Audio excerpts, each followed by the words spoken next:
Ayan nga guys, nandito na naman po ang aking ina sa maliit na ang tinatawag ay MRF, Material Recovery Facility. Yan po ang kanyang trabaho. Namimili po siya, pinipili niya yung mga kalakal na pwedeng ibenta.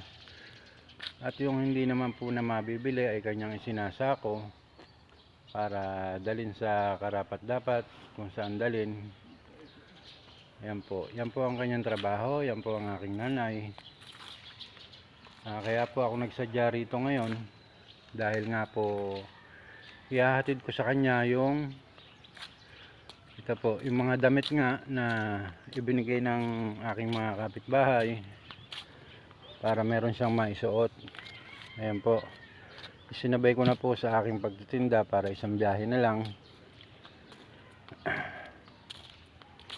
Kaya nagpapasalamat po ako sa nagbigay. Muli sa Pamilya Asunto, maraming salamat po sa inyong lahat.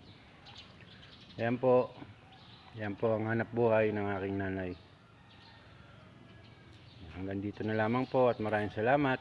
Ibababa ko muna yung damit.